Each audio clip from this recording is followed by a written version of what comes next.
আমি তোকে বলে দিচ্ছি যে প্রত্যেকটা সাবজেক্টের একটি করে টিউশন নিতে হবে। এবং এখন তোদের অসুবিধা নেই, তার কারণ কি? তার কারণ হচ্ছে এখন অনলাইন টিউশন চলছে, অত অপশন কম আছে। যখন তোরা অফলাইনে যাবি তখন প্রচুর টিউশন তোদেরকে হাতছানি দিবে, মানে মনে হবে যে সবগুলোই যাই, এবং এক একজন ছেলে মেয়ে 3টা 4টা করে টিউশন নিয়ে ফেলে। বিশেষ করে যারা বাঁকুড়ায় পড়ে, সিমলাপালে পড়ে, রায়পুরে একটু কম, 2টা পর্যন্ত হয়, কিন্তু বাঁকুড়া ক্ষেত্রে 3টা 4টা হয়ে যায়। সিমলাপালেরটা তাও মোটামুটি 2টাতে সীমাবদ্ধ থাকে, অনেক সময় 3টাও হয়। দেখ এই এই এই তোর এখন মনে হচ্ছে না দরকার নেই, তোর এই মনোভাবটা কখন হবে তোকে আমি বলি। দেখ যে আমি আরো টিউশন বাড়াবো। প্রথমত হচ্ছে যে প্রথম প্রথম তুই যখন পড়তে যাবি, এই ফিজিক্স কেমিস্ট্রি বা ম্যাথ, বিশেষ করে ফিজিক্সটার ক্ষেত্রে বেশি হয়, কেমিস্ট্রি ম্যাথের ক্ষেত্রে হয়, তুই প্রথম প্রথম সবকিছু ভালো বুঝতে পারবি না, এটা অবভিয়াস থিং। তুই যদি কোনো একটা সাবজেক্টের এই মুহূর্তে ফিজিক্স কেমিস্ট্রি ম্যাথ এই 3টা সাবজেক্টের মধ্যে কোনো একটা সাবজেক্ট যদি কোনো টিচারের কাছে যে সব বুঝতে পেরে যাস, কিছু বাকি না থাকে, তার মানে জানবি তোকে সবটা পড়ায় নেই। তোকে সবটা পড়ায় নেই, হয় পরে পড়াবে, না হলে ওই স্যার পড়াবে না, চালাক খুব। তুই যদি সব বুঝতে পেরেছিস, তোর কিছু না বোঝা থাকবেই এই মুহূর্তে, সেইটা নিয়ে তেমন অশান্তি করা চলবে না। সেই অশান্তিটার কারণে তুই ছুটে বেড়াবি, এই প্রাইভেট এই প্রাইভেট সেই প্রাইভেট।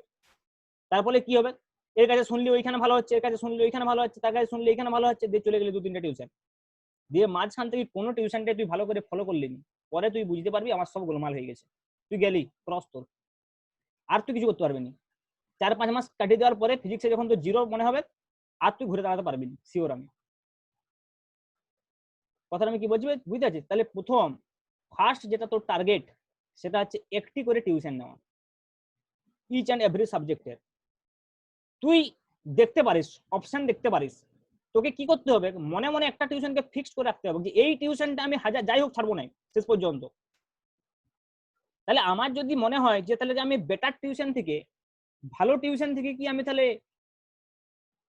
মানে বিরত থাকছি, বা ভালো টিউশনটা কি আমি পাচ্ছি নি, এইখান থেকে কি অন্য জায়গায় আরো ভালো হচ্ছে, তাহলে তোকে কি করতে হবে, তুই 1 মাস দেখে নিতে পারিস বিভিন্ন টিউশন, যে 3টে 4টা টিউশন, যে সেটা তুই 1 মাস টাইম পাবি, 1 মাস, যে তোর জন্য কোনটা সুইটেবল হচ্ছে। বাট একটা তোকে ফিক্স রাখতে হবে, যেটা তুই প্রথমে ভর্তি হবি, সেই টিউশনটা কোনো মতেই ছাড়া চলবে না, যাই পড়াক, এটা নিয়ম। তাহলে কি হবে, তোর তোর পড়াশোনা ডিসকন্টিনিউটি হবে না। তোকে আর একটা অপশন দেখতে হবে, যদি তোর মনে হয় যে এবার আমি অ্যাডজাস্ট হয়ে গেছি, তখন তুই একটা ছাড়তে পারিস। কিন্তু ঘটনাটা হচ্ছে যতক্ষণ না সেটা অ্যাডজাস্ট হচ্ছে তোর ছাড়া চলবে না। আর মোস্ট অফ দ্য টাইম চেষ্টা করতে হবে যে একটা টিউশনতে যদি আমার হয়ে যায় সেটা সব থেকে বেটার, কারণ তোকে বাড়িতে পড়তে হবে। এটা মজা নয়, মাধ্যমিকের মতো যে টিউশনে যে মুখস্থ করলে সব হবে না, বাড়িতে না পড়লে তুই জিরো, কিছু করতে পারবি না। 2 নম্বর যেটা বিষয়, সেটা হচ্ছে যে তাহলে আমাদের স্টাডি প্ল্যানটা কিরকম হবে। এই টিউশন টিচারের কাছে যে তুই কি করবি, এখানে আমি প্রথমেই বললাম যে শুধু লার্নিং হবে, কোনো রকম স্টাডি হবে না। টিউশনে যে কেবলমাত্র লার্নিং হবে। লার্নিং কিভাবে হয়, দেখ আমি আমার যে লার্নিং প্ল্যান আমি সেটা তোদেরকে বলি। আমার লার্নিং প্ল্যান প্রথমত হচ্ছে যে তোদেরকে অ্যাকর্ডিং টু WBCHSC সিলেবাস ধরে, আমি আবারও বলছি যেটা কিনা আমাদের সৌভাগ্যক্রমে নিট এবং জেই মেনের সিলেবাসের সঙ্গে প্রায় ইকুইভ্যালেন্ট, তাহলে এই সিলেবাসটা ধরে আমি পরপর তোদেরকে থিওরি পড়াচ্ছি, তুই দেখ, এবং সেই থিওরিটা সম্পূর্ণ আমার রিপ্রেজেন্টেশন, তুই কোনো বইয়ের সঙ্গে মিল পাবিনি। তোকে আমি যে পিডিএফটা পাঠিয়েছি তুই দেখলেই বুঝবি যে সেটা তুই আশেপাশে তোর কাছে যা বই আছে বাজারে, সেই বইয়ের সঙ্গে তুই মিল পাবিনি। ওটা টোটাল আমার এক্সপিরিয়েন্স অফ 7 ইয়ার্স, আমার সেই এক্সপিরিয়েন্স, আমার পড়াশোনা, মানে আমার লেখা একটা বই তুই ভাবতে পারিস এই পিডিএফটা, যেটা তোদেরকে আমি দিচ্ছি। সেখানে আমি যাবতীয় কনসেপ্ট গুলো তোকে বুঝিয়ে দিচ্ছি, এবং ওইখানে তোকে সেই কনসেপ্ট গুলো পিডিএফ আকারে বা কেউ প্রিন্টেড আকারে পেয়ে যাচ্ছিস। তাতে তোর সুবিধা কি হবে, ওখানে প্রত্যেকটা লাইন তোর বোঝা, কারণ আমি তোকে বুঝিয়ে দিয়েছি ওখানকার প্রত্যেকটা লাইন। তোকে ওই ওই কনসেপ্টটা বারবার রিপিট করতে হবে, কারণ তুই ভুলে যাবি ওটা পরে। এখন আরো সুবিধা হয়ে গেছে, আমি তোকে রেকর্ডিং দিয়ে দিচ্ছি, তুই যখন খুশি রেকর্ডিং চালাবি আর ওই পিডিএফটা পড়বি, এইটা তোর হবে লার্নিং। এবারে তোর ওই লার্নিংটা কতটা সাকসেসফুল হচ্ছে তার জন্য তোকে প্রবলেম করতে হবে, সেই প্রবলেমগুলো তুই যেখান সেখান থেকে অঙ্ক উঠালে চলবে না। তুই বিভিন্ন বইয়ের উদাহরণ দেখলে খেপে যাবি, বিভিন্ন বই বিভিন্ন নিয়মে করবে, এখন তুই ধরতে পারবি না তাদের মধ্যে কি রিলেশন আছে। ওয়েট করতে হবে, ওটার জন্য ওয়েট করতে হবে, সময় আছে।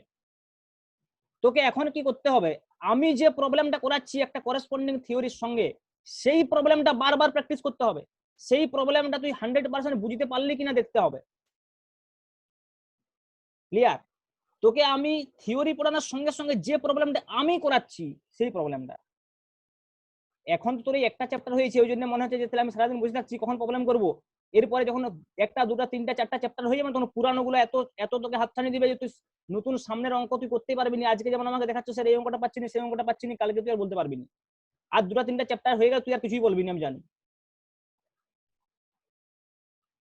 কারণ তুই পুরানোগুলো সব ভুলে যাবি, তো তখন তোকে এইগুলো তোকে রিভিশন করতে হবে। কারণ স্যার তোকে রিভিশন করাবেন, আমি আবার বলছি এটা মাধ্যমিক নয় যে তুই সিলেবাসে পছন্দ ধরাবি দিয়ে পড়াশোনা শুরু করবি।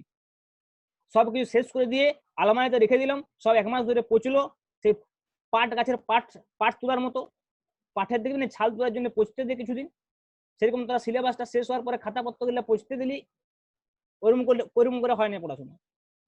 আমি তোকে যখন ভেক্টর শেষ করব তোর ভেক্টরের প্রিপারেশন কমপ্লিট হবে। আমি যখন তোকে 1 ডাইমেনশনাল মোশন শেষ করব তখন তোর ভেক্টর 1 ডাইমেনশনাল মোশন কমপ্লিট হবে। আমি যখন তোকে 2 ডাইমেনশনাল মোশন শেষ করব তখন তোর ভেক্টর 1 ডাইমেনশন 2 ডাইমেনশন কমপ্লিট থাকবে। আমি যখন তোকে মেকানিক্স শেষ করব তোর সম্পূর্ণ মেকানিক্সের প্রিপারেশন থাকবে, কাল পরীক্ষা দিতে পারবি। এইটা হচ্ছে পড়াশোনা হবে। সব সিলেবাস শেষ হবে, সব অঙ্ক শেষ হবে, তারপরে আমি চেষ্টা করব, ওইসব কিছুই হবে না।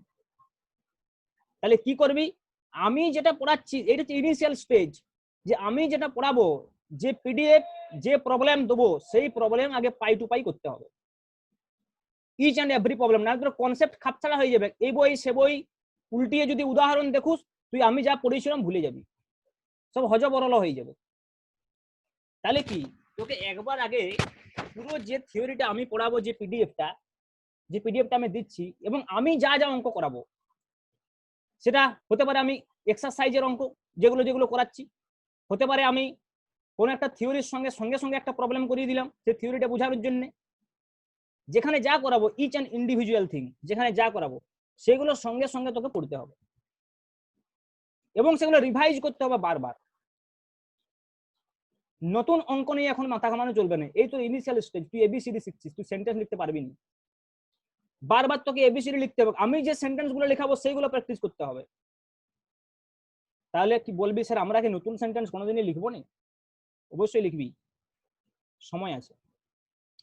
তোদের যখন টোটাল সিলেবাসটা কমপ্লিট, বা টোটালটা না হলে মোটামুটি 60 থেকে 70, মোটামুটি তুই ধরে রাখ পুজোর পরে তুই ধরে রাখ, পুজোর পরের দিকে কি হবে, সেই 1-2 মাসের সময়ে তখন কি তোর ম্যাথমেটিক্স সাবজেক্ট অনেকটা এগিয়ে যাবে।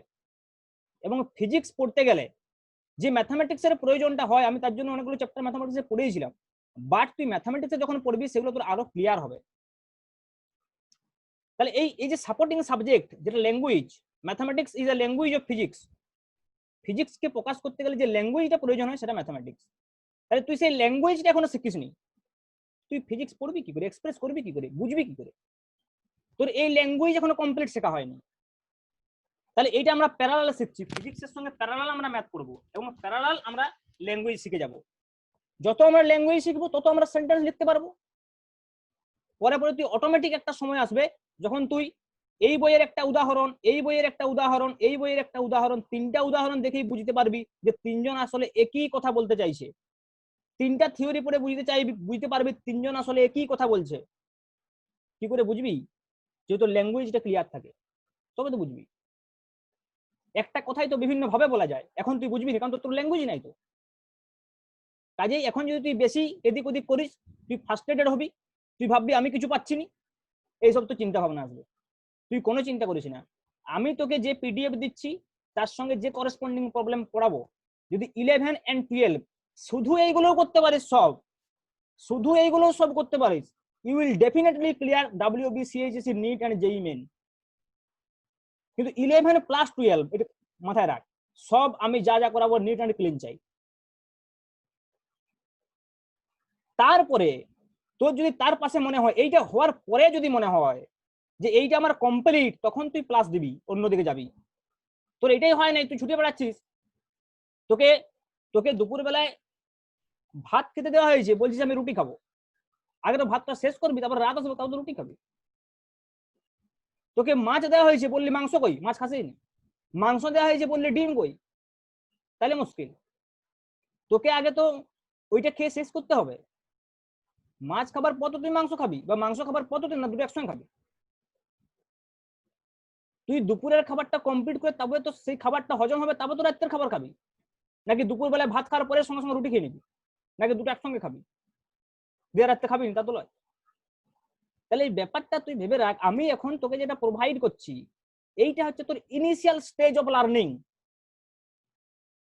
এখন তোকে এদিক ওদিক ছুটা চলবে না। এইটা তুই প্রথম দিনেই মাথায় ঢুকিয়ে নে, যদি তুই এই লড়াইটাতে, এই কম্পিটিশনটাতে টিকে থাকতে চাস। না হলে তুই সিস্টেম থেকে বেরিয়ে যাবি, বেশি কায়দা কানুন করলেই সিস্টেম থেকে বেরিয়ে যাবি।